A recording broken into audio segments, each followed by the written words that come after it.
예수님의 설교 가운데 가장 본격적인 장문의 설교가 마태복음 5장, 6장, 7장밖에 없어요.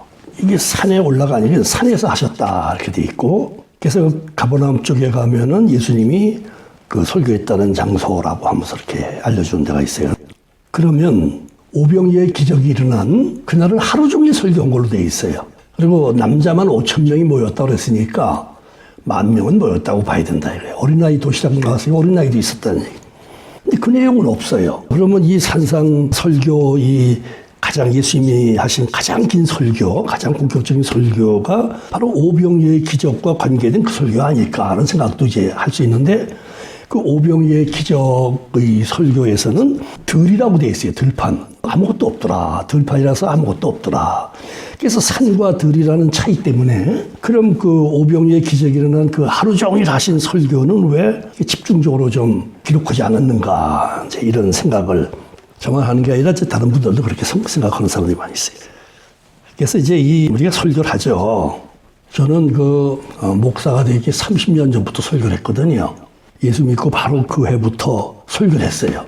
학교 선생을 하니까 학교에서 이제 예배를 드리고 학교에서 설교도 하고 그러니까 학생들이 자기들 나가는 교회에 가서 얘기를 해가지고 저를 초청해서 설교를 하라고 그러는 경우도 있고, 심지어는 우리 이제 나중에 이제 교목한 사람이 왔는데 전도사였는데 아주 똑부러지는 사람이에요.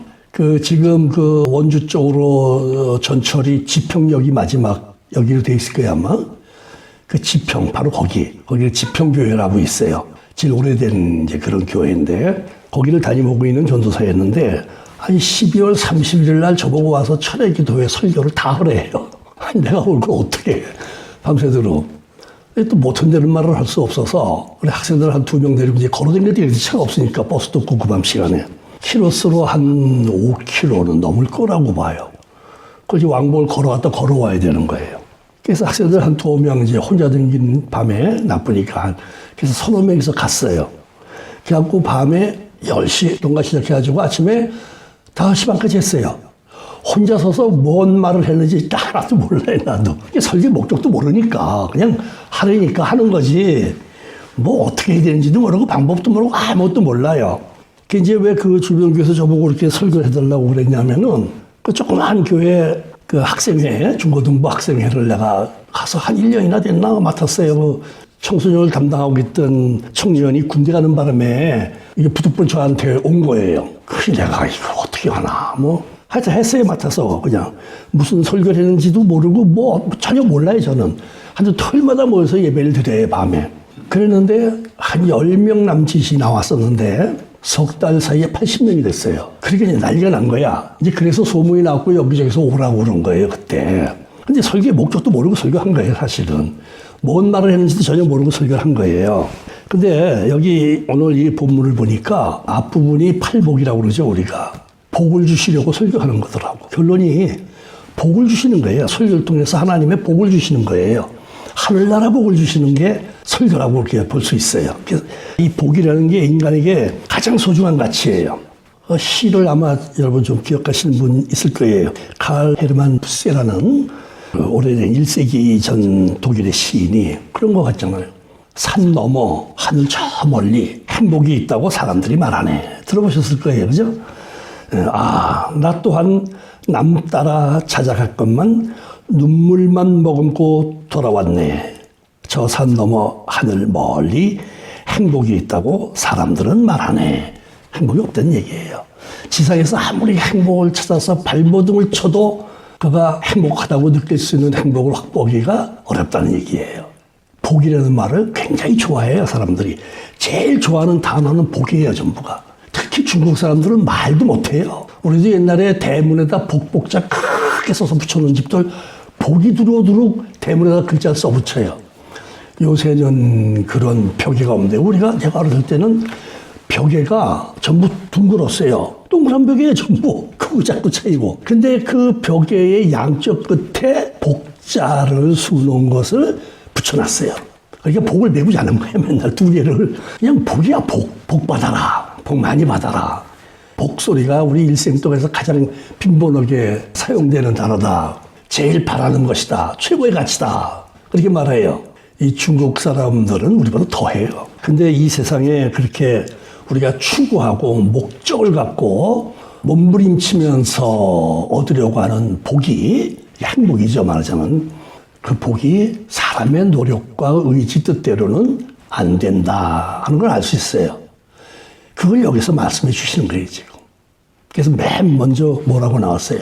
심령이 가난한 사람은 복을 받는다. 그렇게 나오는 거예요. 그럼 심령이 뭐예요? 심령은 영혼의 집이라고 생각하시면 돼. 그냥 영혼의 집. 그냥 마음과 다른 거예요. 영이 있는 마음이라는 뜻 아니에요, 심령. 영혼의 집이야. 이 영혼의 집이 가난해야 된다는 얘기예요. 복이라는 거는 많이 확보하는 것으로 돼 있어요, 원래. 돈도 많이 갖고 있으면 복이고, 건강도 많이 좋으면 복이고, 뭐, 하여튼 많이. 근데 성경에서 우리 영혼의 집인 이 심령이 텅텅 비어야 된다는 얘기예요. 가난해야 된다는 얘기, 거꾸로 돼 있다는 얘기를 우리가 할 수가 있어요. 그래서 예수를 안 믿어도 그런 사람이 있어요. 아마 여러분도 아실 거야. 천상병이라는 시인이 우리나라에 그 아주 그 문단에 2명의 기인이 있었어요. 둘 다 시인이에요. 김관식이라는 시인은 명함에다가 대한민국 김관석이라고 딱 박았거든요. 무슨 나눠줘. 나 무리냐, 그 사람은. 그 사람 만날까봐 전부들 피해요. 망신을 줘, 사람들을. 다시 말해서 뭐 좀 잘났다고 잘 나간다는 사람들 앞에서 네가 모자라서 이런 식으로 나오는 사람이니까 전부들 그냥 회피해요, 회피. 대선배 어른들이 다 피해요, 그 사람 안 만나려고. 망신을 주니까. 근데 그런 사람이 있는가 하면은 이 천상병이라는 시인은 아마 80년대죠. 우리나라에서 제일 가난한 시인 중에 한 사람이에요. 얼굴도 제일 못생긴 시인이에요. 정말 못생기고 가난하고 아주 찌들은 사람이에요. 그 사람은 이렇게 그때 이제 그 문 옆에 즉 예총회관이 지금 저 파고다원 옆에 인사동 골목 들어가자마자 예총회관이 거기 있었어요. 그럼 예수님 총연합회가 거기 문 옆에도 항상 거기 있어요. 지금 저 목동에 가서 있는데 예총회관이 글로 새로 쳐서 갔기 때문에. 그래서 이제 그 건너편이 관철동이라는 데인데 거기 이제 그 당시에 계몽사라고 하는 큰 출판사가 있고 출판사들이 사무실 여기저기 많이 있었어요. 그래서 거기 이제 문인협회가 거기 있으니까 자연히 사람들이 관철동이 모이는 장소가 돼요. 그냥 뭐 문인들 뭐 출판사 사람들 또는 뭐 잡지사 편집자들 만난다 그러면 전부 관철동에서 만나요. 제일 좋은 데니까. 그래서 이 양반이 이제 거기 나타나면은 이제 아는 얼굴들, 문인들 아는 얼굴 딱 만나면 첫 마디가 뭔지 아세요? 100원만 줘 그러는 거예요. 그 당시에 100원이면 지금 1,000원쯤 생각해요. 그럼 그게 뭐냐면 막걸리 한 잔 값이에요. 이 양반 항상 만나는 사람들에게 100원만 줘 해갖고 가서 막걸리 한 잔 마시는 사람이에요. 하루는 동아일보에 갔다가 편집국장을 만났는데 천상병 시인이 시는 잘 써. 근데 이 사람이 이렇게 이제 가난하고 아주 극빈자지 뭐. 사람들 만나면 100원씩 달랜다는 걸 다 알고 있잖아요. 문단에서 뭐인들이 모르는 사람이 없지. 그러니까 이 양반이 갈 때 5,000원을 줬어요. 그러면서 일로 밥이나 사 먹으라고 그랬더니 찢어버렸어요, 그 자리에서. 그러면서 내가 아무 돈이나 받는 줄 아느냐 물어보고 간 사람이에요. 그럼 이 사람이 그 100원 받는 건 뭘 말해요? 이건 내가 달릴만 해서 달래고 줄만 해서 주는 거지. 너는 나한테 이런 돈을 줄 관계가 아니다, 이게 우리가. 내가 거진 줄 아느냐 그거예요. 5,000원을 찢어버린 사람이에요. 100원을 구걸하는 사람이. 그 짜죠, 이 사람은. 지금도 그 인사동 골목에 가면 귀천이라는 다방이 있어요. 그 사람의 대표시라고 우리가 보는데 귀천이란 말이 무슨 뜻이냐? 하늘로 돌아간다는 뜻이에요. 그 사람 크리스천 아니에요. 근데 그 사람이 그 귀천이라는 시는요. 이건 기독교인들이 따라가야 할 시예요. 그 시가. 그 사람은 진짜 마음이 가난해. 물질만 가난한 게 아니야. 진짜 마음이 가난한 사람이에요. 그 사람이. 텅 비어놓고. 그렇지 않으면 만나는 사람마다 100원만 줘서 못해요. 자존심이 있지 사람은 다. 완전히 가난뱅이야. 마음이 가난. 정말 영적으로 말하면 심령이 가난한 사람이에요, 그 사람이. 대표적인 인물이에요. 그래서 귀천이라는 시를 썼어요. 난 천국에 간다요. 나 하늘로 돌아가리. 새벽빛 와 닿으면 쓰러지는 이슬 더불어 손에 손을 잡고 나 하늘로 돌아가리. 노을빛 함께 단둘이서 기슭에서 놀다가 구름 손짓하며 나 하늘로 돌아가리라. 아름다운 이 세상 소풍 끝나는 날 가서 아름다웠다고 말하리라. 이게 진짜 신앙시야. 이 사람은 예수를 모르는 사람인데도 정말 신앙시를 쓴 사람이에요. 이 귀천은 제목부터가 천국에 간다는 시니까, 그리고 내가 이 세상에서 이렇게 거지처럼 내가 정말 처량하게 불쌍하게 내가 살았는데, 그런데 가서 내가 말하겠다 이거야. 아름다운 세상 소풍 끝나는 날 가서 아름다웠다고 말하리라. 이 결론을 맺었어요. 그러니까 이 사람은 구체적으로 예수 믿는 사람은 아닌데 그 심령, 그 마음 상태는 천국을 갖고 있는 사람이었다. 그렇게 가난하게 그렇게 어렵게 살면서도 내가 진짜 아름다운 소풍 끝나고 왔다라고 말하겠다. 이게 얼마나 멋있는 시예요. 그래서 이 크리스찬들이 이 시 앞에 할 말이 없는 거예요. 그 양반은 자관이 귀처이라는 시 하나 가지고 이거야말로 이걸 크리스찬이 썼으면은 이 사람이 참 믿음이 참 가난하고 겸손한 정말 심령이 가난한 믿음이었구나 하고 칭찬을 해줬을 텐데 그런 칭찬을 못 받지만은 이런 마음 상태를 갖고 있었다는 얘기예요. 그러니까 이 사람이 행복한 사람이라는 얘기예요. 그래서 인사동에 귀처이라는 다방 하나 만들었어요. 그 부인 이름으로 해서 그분이 지금도 있을 거예요 아마. 이게 우리가 마음이 가난하다는 거, 영혼의 집이 가난하다는 것은 참 겸손하다는 뜻이고 겸손의 극치를 얘기하는 거예요. 텅 비어야 된다는 얘기예요. 여기에 교만 들어있으면 끝나는 거예요. 다 끝났다. 허사예요 다. 그래서 바로 이 마태복음 5장 심령이 가난한 자는 복이 있나니 천국이 저의 것이며 복의 최고는 천국을 소유한 것이다. 그거예요. 돈, 명예, 오욕이라는 게 있어요. 인간에게. 이 오욕 다 때려쳐버리고 마음이 가난해서 정말 심령이 하나님이 내 영혼이 존재하는 이 심령이 아주 가난해서 극빈자가 되어서 아무것도 없어서 그럼 거기에 천국이 임한다. 그래서 이 시인은 정말 천국을 마음에 품고 살았다. 이렇게 보는 거예요, 우리가. 그래서 이게 반대되는 게 있어요, 성경에. 심령이 가난한 자는 복에는 천국이 저의 곳이며와 완전히 대칭되는 성구가 하나 있어요. 잠언서 16장에 가면은 교만한 자는 패망의 선봉이다. 이건 무시무시한 저주예요. 교만한 걸 하나님이 가장 싫어한다고 성경은 그렇게 말해요. 교만은 패망의 선봉이다. 이 패망이라는 게 무슨 뜻이냐? 그냥 망한다는 의미가 아니에요. 아주 폭삭 망하는 걸 말하는데 패망이란 말은 전쟁 같은 걸 해서 졌다는 뜻을 갖고 있어요. 고대 사회에서의 전쟁은 지면은 끝나는 거예요, 진짜로. 전부 노예로 끌려가. 전부 일을 할 노동력이 있는 사람은 전부 노예가 되는 평생 노예야. 노예가 인격이 있어요? 짐승이야, 이거는. 죽여도 살인죄가 성립이 안 됐어요. 노예로 끌려가는 거예요. 그리고 거기 거주하는 사람들도 생산에 대한 약탈을 당해요. 세금을 다 뜯어가지. 그래서 로마 시대에 예수님이 로마 시대 사람이잖아요. 로마 시대에 이 성경에 보면은 가장 나쁜 사람으로 세리를 들잖아요. 청녀와 세리. 가장 큰 죄인을 세리라고 그러는데 세리는 왜 그러냐면은 로마에 세금을 바쳐야 돼. 여기 이제 지배당하고 있으니까 세금을 걷어서 보내줘야 될 거 아니에요. 그런데 이게 예를 들어서 1년에 100데나리온의 세금을 내라고 했다. 본국에서. 그럼 여기서 얼마를 걷어야 되겠습니까? 100데나리온을 걷으면 안 돼요. 걷는 사람들 밥 먹고 살아야 되고 그것도 과정에서 뜯어먹는 사람도 생겨요. 그걸 다 걷어주면 100만 주면 되니까 나머지는 내 거야 하면서 200달란트를 걷어야 된다는 얘기예요. 100달란트를 보내기 위해서는. 이러는 사람들도 먹어 사니까. 그러니까는 100달란트만 걷어가도 경제가 말이 아닌데 200달란트를 더블로 걷어가니까 이 백성들이 아주 궁핍하게 농사짓고 생산해갖고 다 빼앗긴다는 의식을 갖게 되고 주권을 잃어버렸고 자유를 잃어버렸고 이게 얼마나 비극이에요. 젊은 사람들은 좀 노예로 끌려가 버리고 이런 비극이 어디 있어요. 고대 사회에서는 전쟁에서 패망하면은 정말 작살난 거예요, 이거는요. 희망이 없는 거예요, 이거는요. 이런 비극은 없는 거예요, 더 이상. 그런데 교만한 사람은 패망의 선봉이래요. 이게 정말 대조적인. 근데 우리가 목사님들도 교만한 사람이 참 많아요. 교회가 좀 커지면은 우월감을 가져요. 전부 자기가 잘해서, 자기가 잘나서 교회가 이렇게 부흥했다. 그러고 크게 교회를 지으면은 자기가 출세한 걸로 생각을 해요. 교회의 부흥, 성장, 교회 규모가 커지는 것과 자기 성공 비례해서 얘기를 한다고. 이게 우월감이야. 그러기 자기들 동기들 중에서 그렇지 못한 사람 많잖아요. 개척교회 평생을 하는 사람 많아요. 그런 사람들끼리 이렇게 모이면은 아주 자기가 거기서 제일 잘나서 성공한 사람이라고 자기를 뽐내게 돼 있어요.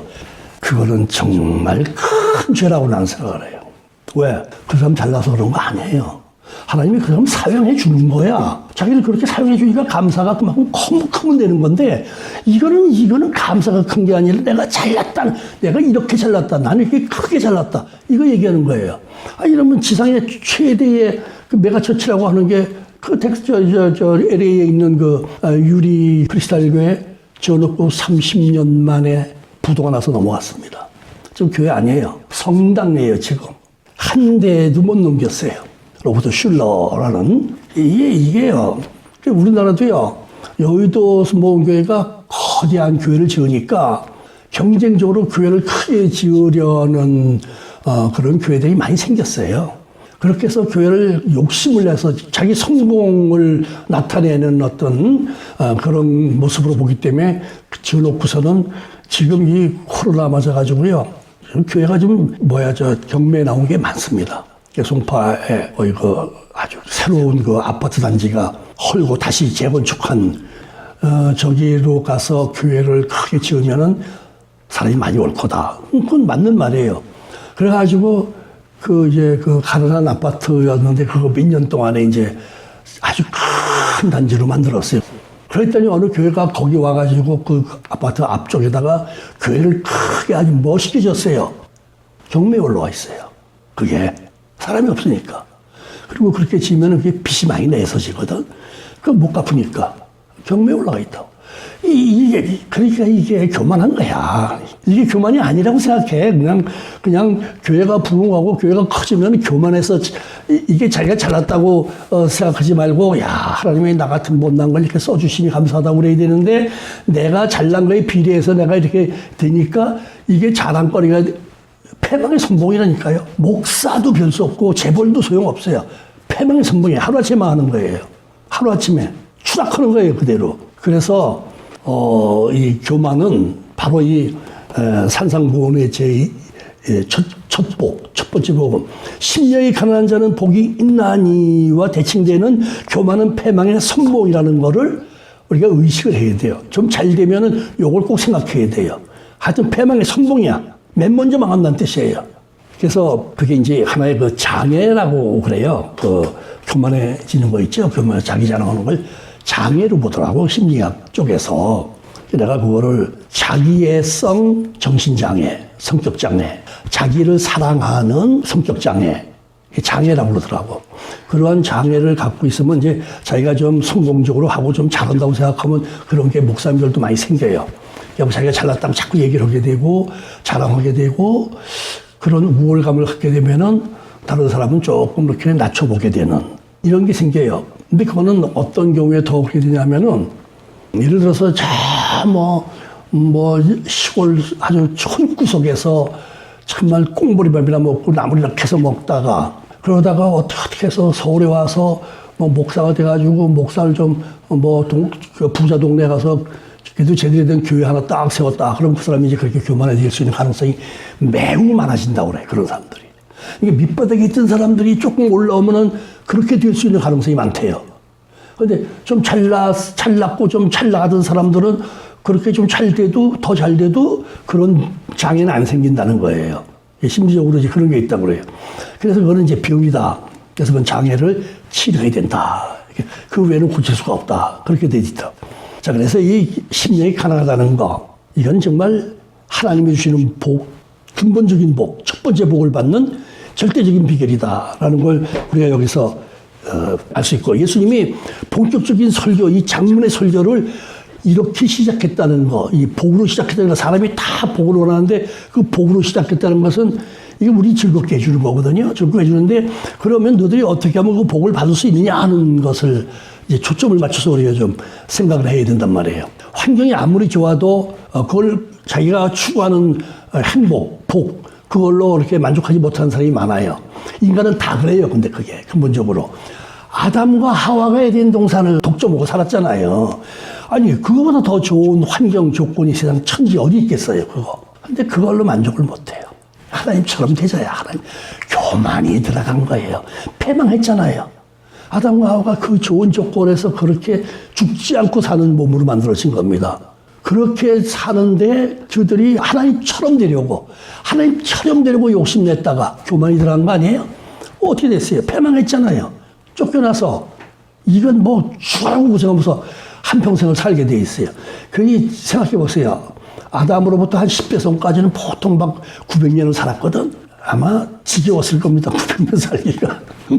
90년 사는 것도 얼마나 힘이 든데 900년씩 살려면 그게 얼마나.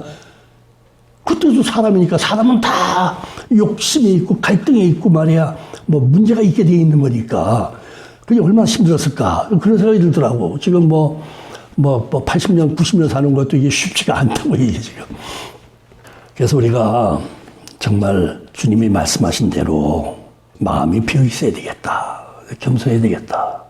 바벨탑 사건도 똑같은 예예요. 그 흙벽돌 만들어서 탑을 쌓았다고 돼 있단 말이에요. 그것도 왜 했어요? 목적이 뭐였어요? 하늘에 닿기 위해서요. 다시 말하면 하나님처럼 내려는 거야. 하나님과 동등해지려는 욕구를 가지고 그걸 쌓았다는 거예요. 그렇게 패망했죠. 세상에 언어 혼잡이라는 게 얼마나 큰 재앙입니까? 지금 전 세계가 언어가 하나라면 얼마나 좋겠어요, 이거. 책을 하나 영문으로 내려도 이 번역을 맡겨놨더니 안 돼, 이게 지금. 얼마나 지금 화가 나고 속상한지 몰라요. 아니, 작년 12월 말까지 번역 완료해주겠다고. 목사야, 그 사람도. 그러다가 그때 늦으면 2월 말까지는 해드리겠습니다. 여태까지 10분의 1도 안 왔어. 이게 말이 됩니까? 이거 사기 아니에요, 이거? 말도 안 되는 짓을 하고 있어요. 얼마 전에 만나가지고 내가 다부지게 얘기했어요. 매달 한 번씩 원고 번역본들을 보내라. 지금 한 달 반 지났는데 하나도 안 와. 한 페이지다. 이게 뭡니까, 이게? 이게 바벨탑 때문에 생긴 거예요, 내가 지금. 생각해보면은. 아니, 그냥 내가 쓴 글이, 내가 말한 것이 영국 사람을 만나도 통하고, 러시아 사람하고, 독일 사람하고 다 통해야 되는데, 이거 그 사람들에게 가려면 번역해, 또 번역해야 되고. 이게 얼마나 힘들어요, 이 과정이. 정말 어디 좀 마음 놓고 여행을 해도 말이 통해야 여행을 하지. 이게 지금, 아이고, 참. 그래서 이 바벨탑 사건은요, 인간 사회의 정말 재앙 중에 재앙이에요. 에덴에서 쫓겨난 건 말할 수 없는 재앙이고, 이거는. 죽지 않을 행복한 인생이 죽는 인생으로 바뀌었고, 그리고 한평생이 죽으라고 고생하는 거예요, 전부가. 세상에 하루하루 살면서 만족하고 행복한 사람이 누가 있어요? 사람들이 행복을 많이 느낀다면은 행복이라는 단어가 사람에게서 애용되지 않아요, 절대로. 근데 전부 행복을 추구하는 거예요, 행복을 추구해요. 근데 행복이 안 와. 행복은 만들어지지 않는다, 이거예요. 추구한다고 오는 게 아니다, 이거예요.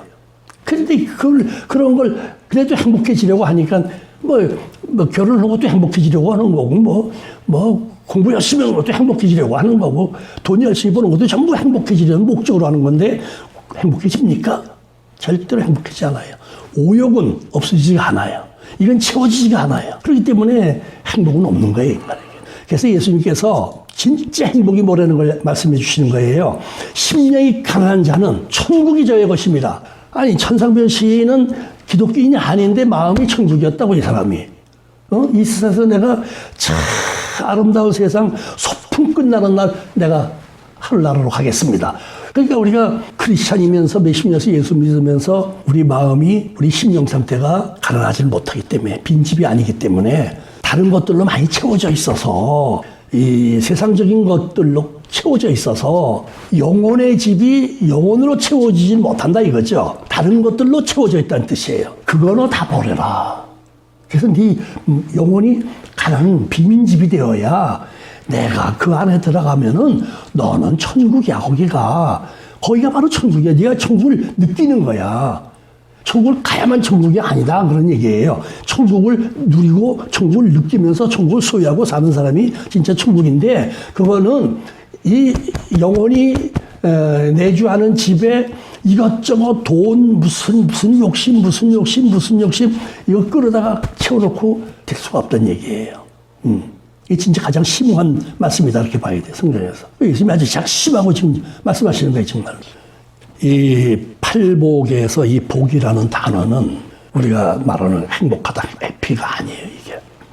이게 원문으로 보면 마카리오스라고 되어 있는 단어인데, 이걸 굳이 영어로 번역을 하면 복을 준다, 복을 주신다, 블레싱이라고, 해피가 아니라 블레싱이다 이 말이에요. 그러니까 이거는 받아야 되는 거지 내가 쟁취해서 되는 게 아니고 주지 않는 걸 뺏어 소유하는 것도 아니다 이런 얘기예요. 그러니까 예수님께서 이 팔복을 내가 준다고 말씀하시는 거죠. 뭐 받으라고 말씀하시는 거예요. 받으라고. 그러니까 비어 있으면은 이 블레싱이 들어온다 이게 복이 들어온다 이 말이에요. 그래서 이건 하나님이 주시는 것이니까 우리가 받아야 되는데 꽉 채워져 있어서 이것저것 딴 걸로 채워져 있어서 두를 자리가 없다 그 소리예요 지금. 너 이거 꽉 채인데 내가 어떻게 놓죠 거기다가.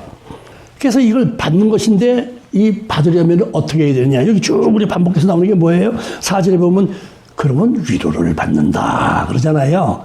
하나님이 위로해 주신대요. 사람이 어려움을 당하고 고난 속에 있을 때 진정한 위로를 받으면 마음이 많이 풀려요. 그것만으로도. 그런데 하나님이 위로를 주시면은 그냥 평강이 임하는 거예요. 이거는 내가 만들려고 하지 않는데도 마음이 편하고 잠이 잘 오는 거예요. 이런 경험 했어요 제가. 제가 그 신학교 들어간 해에 우리가 이사 간 집이 주인이 도망가 버렸잖아요. 새 건물 3층을 전세로 들어갔는데 제기동에 이 사람이 행방불명 말로는 뭐 오스트리아로 뭐 도망갔다는데 그건 사실이 아닐 거고 하여튼 잠적해 버렸어요. 이 사람이 빚이 많아가지고. 그러니까 우리는 그 집 살 돈 다 날렸어요 그냥. 뭐 기가 막히더라고 진짜.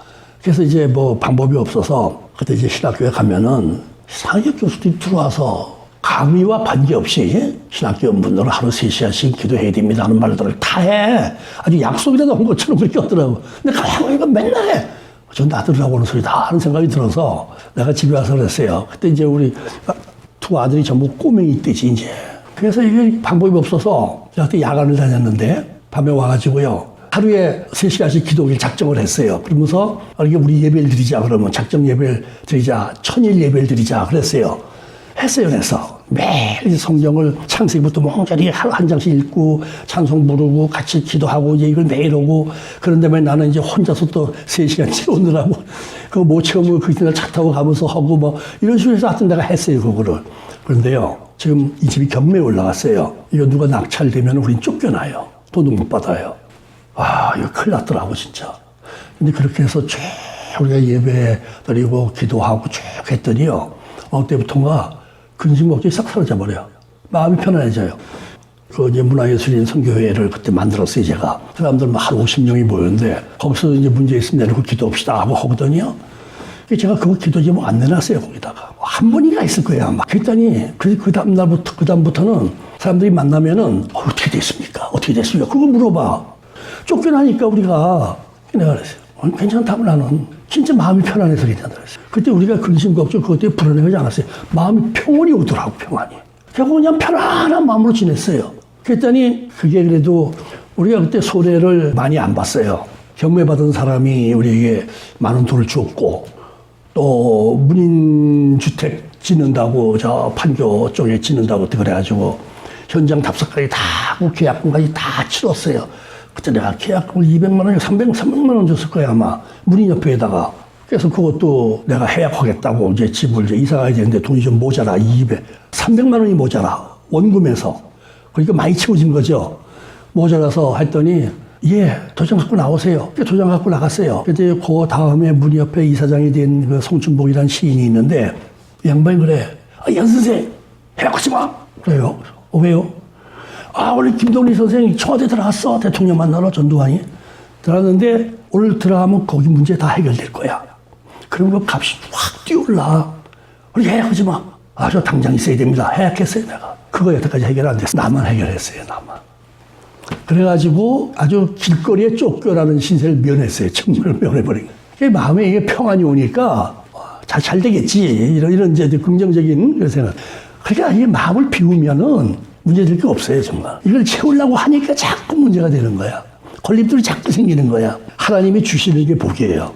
하나님은 인간에게 복을 주시는데 첫 번째 복이 뭐냐. 그리고 그 첫 번째 복은 근본적인 복이다 이렇게 봐야 돼요. 하나님이 주신 근본적인 복. 그게 뭐예요? 심령이 가난한 자는 어떻게 된다고요? 천국이 저의 것임이라요. 천국을 확보하는 거예요, 첫째가. 그럼 이거는 인생에 있어요. 사람에 있어서 가장 균등한 처사가 하나 있는데 모든 사람에게 정말 예외 없이 균등해. 왕이 되든 뭐가 되든 죽음이에요. 사망이에요, 사망. 사망은 절대 절대로 피해갈 사람이 없어요. 균등하게 찾아오는 거예요. 그런데 이 사망이 사람들에게 가장 무서운 거로 돼 있어요. 그냥 죽으면 뭐 지옥, 천국 이런 거 생각을 못하고 사람들이 야, 죽으면 모든 게 끝나고 허무하고 아이고 죽으면 난 어떻게 이 죽는 사람들 다 두려워해요. 사형을 잘 안 시켜요. 지금 사형수를 사형을 잘 안 시키는데 사형을 선고받은 사형수는 사형을 집행해야 법이 집행된 거예요. 그때까지는 2년이 되든 3년이 되든 미결처럼 앉아 있는 거예요. 집행이 안 됐으니까. 이 사람들은 언제 죽을지 전혀 예측을 못 해요. 몇 년씩 가는 사람도 있어요. 뭐 그러다 어쩌다 뭐 무기징역으로 이렇게 그런 사람도 있지만 그런 사람들은 그 얘기들이 많아요. 전에 그런 책들도 많이 있는데 지금 없어. 어떻게 되면 사형수들이 오늘 자기가 죽으면 안다는 거예요. 그거를. 이게 영적으로 느껴지는 게 있나 봐 아마.